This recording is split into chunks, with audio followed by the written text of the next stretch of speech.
my name is Crystal and welcome to my YouTube channel.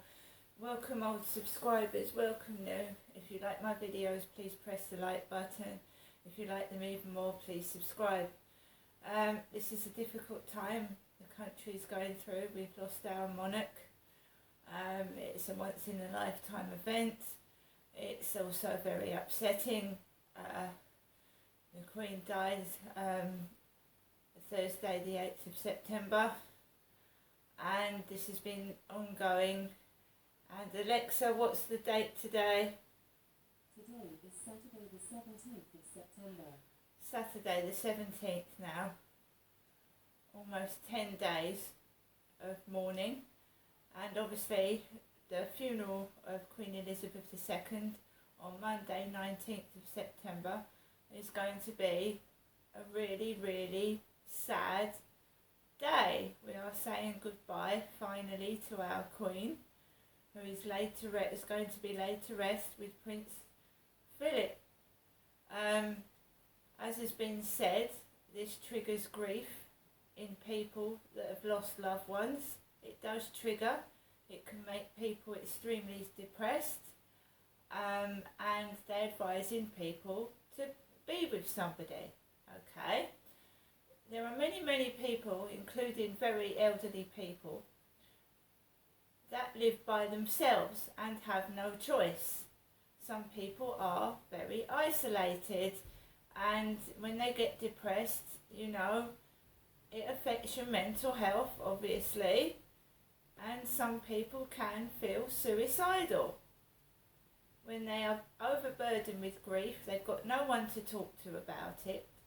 Everything's going to be shut. Well, most things are going to be shut on Monday. And there are people going to be shut indoors by themselves that don't feel like going out or doing anything, not even to go for a walk. And they will shut themselves in and feel very, very upset. And they are advising you to be with somebody. But how can you be with somebody if you live by yourself and you haven't got anybody to be with? You can't burden yourself on other people. They've got their own families and their own, lives. Me, I'm a strong person.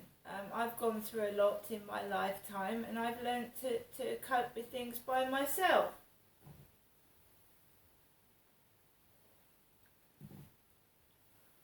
So I should deal with it as best as I can.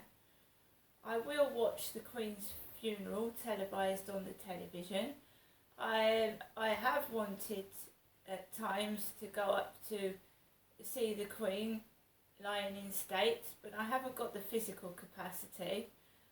I don't know how other people are managing to cope through those long queues when I certainly at my age need to go to the toilet several times, and to wait 20 hours unable to really, once I've gone to the toilet, sometimes I need to go again.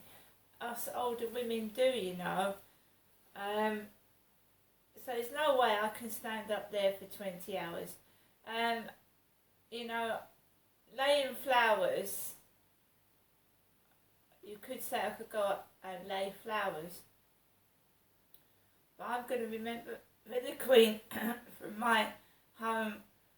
I've paid my respects. I've signed the online condolence book, and my heart goes out to the children of the Queen, the grandchildren and the whole family. But, this has all been in the public eye. I personally think that people need time to mourn and grieve. It's all been out in the open. It's all been publicised. You've even had laughter and smiles from some members of the royal family when it is a very sad occasion. It's their mother. When my father died, I just wanted to, I burst into tears at the funeral, actually burst into tears. And I was crying and sad, right?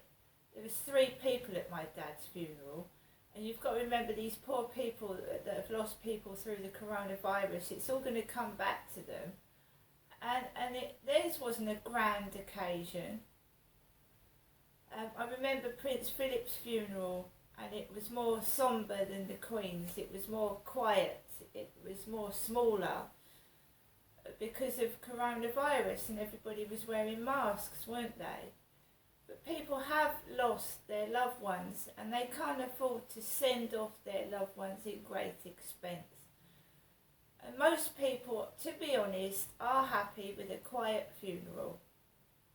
Not a great big extravagant thing that costs a fortune, and you don't want to, I don't know, to me it's just been highly publicised.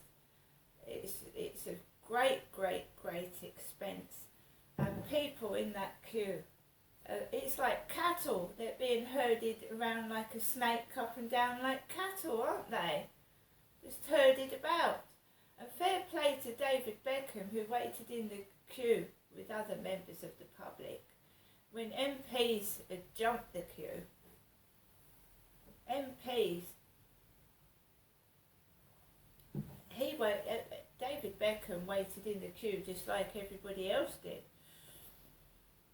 Fair play to him, eating lemon sherbets, he said, eating lemon sherbets and I think donuts.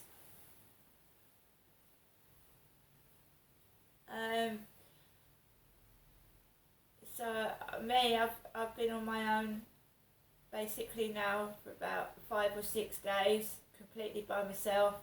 My son is in another country.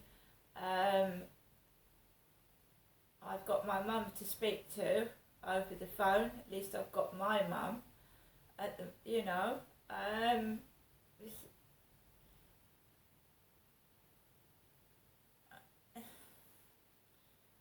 I just would like the Queen laid to rest in peace with Philip.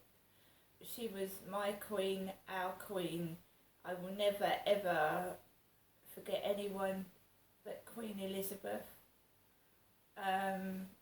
Strong, resolute woman, and everyone will miss Queen Elizabeth.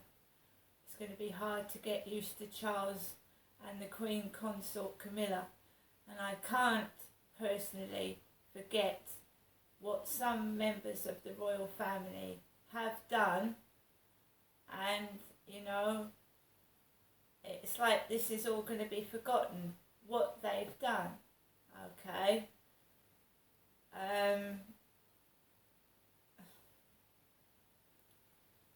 Yes, let's forget it for the Queen's funeral, but don't forget it afterwards. People don't change. They don't change. It'll still be there.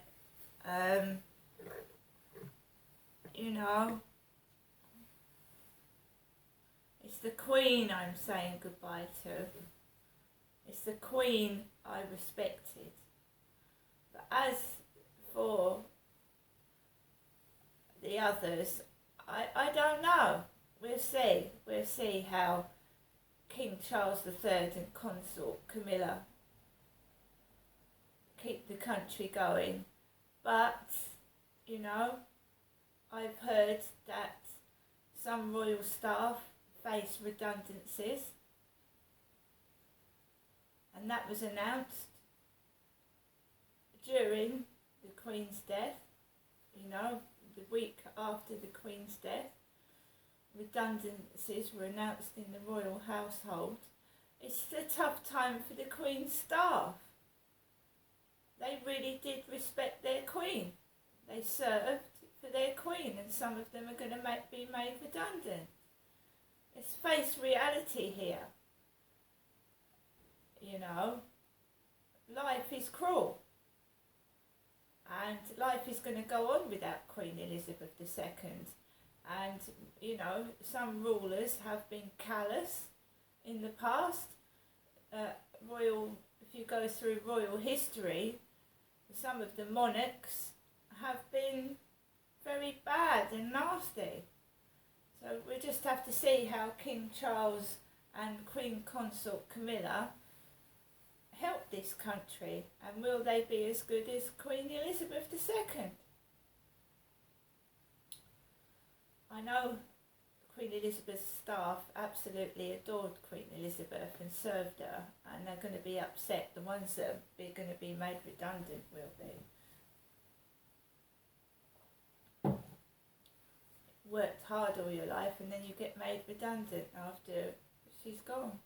It's so sad and upsetting. But I will not be going up to London. I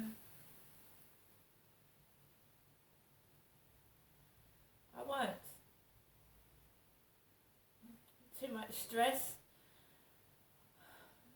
too much money.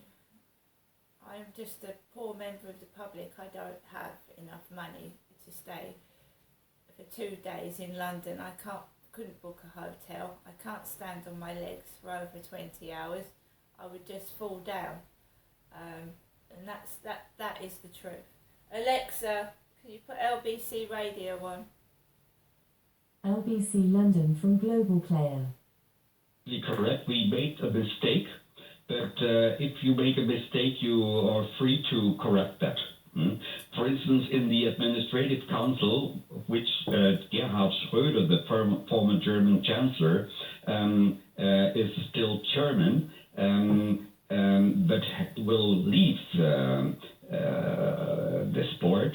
There are 2 former chairmen of British Petrol. There were 2 former chairmen of British Petrol. They went of BP. Yes, they all went. They went immediately after the attack on Ukraine. Yes, indeed. And also BP had a share of 19%, 20% or whatever in Rosneft. So they also sold this. I mean, we're all in the kind of same boat in Europe, be it in the EU or not. But everybody tries hard to overcome that. Indeed. So what we have now is by January the 1st, or on January the 1st, there will be an EU-wide embargo on Russian crude, which comes into effect. I mean, at any other time, this would be the number 1 item in the world of news. It is every day. I mean, it's an extraordinary thing to happen. Will the lights stay on in Germany? Yes, of course. I mean, there are lots of discussions that the lights will turn on, etc. But, I mean, the Germans have one problem. They have one malady. They discuss things in the most pessimistic colors, and then which will never turn up. So this is a typical German problem. Angela Merkel was somebody that we could look at as partly responsible for the situation that Germany finds itself in, because didn't she react to the Fukushima nuclear reactor problems, almost tragedy? She reacted by closing down Germany's nuclear program, did she not? Yes, of course, she did, which was partly contested, partly not. In general, there is also a large consensus in the population that this should be kept. But when it comes now to overcome the possible part of lack, let's say like that, there is also a large consensus to keep them either in reserve or on standby or sometime running, etc. This is not a matter of if, but how. Yeah. Great to speak with you. Thank you for your time this morning. That's Hans-Jürgen Zahorka, the Chief Editor of European Union Foreign Affairs Journal, 8:45. 8:45 then on Saturday morning, September the 17th. How would you like a protester at your mum's funeral? Says someone. Methinks they would come to a very painful exit. You're absolutely right, they would. But my mum wasn't head of state and head of the church, and it sort of goes with the territory, doesn't it? Who would be a member of the royal family? Goodness me. Lottie Woolley has the news. The government says the queue to see the Queen is now accessible once more. Waiting times are still around 24 hours, though. The public are being told to go to Southwark Park to join it, and there are warnings the line will be paused if the park reaches capacity. LBC weather, a chilly start for most, and a high of 18 degrees. LBC Alexa, Travel, I'm Anne-Marie Alexa, Walsh. Roads around Buckingham Palace. Alexa, stop.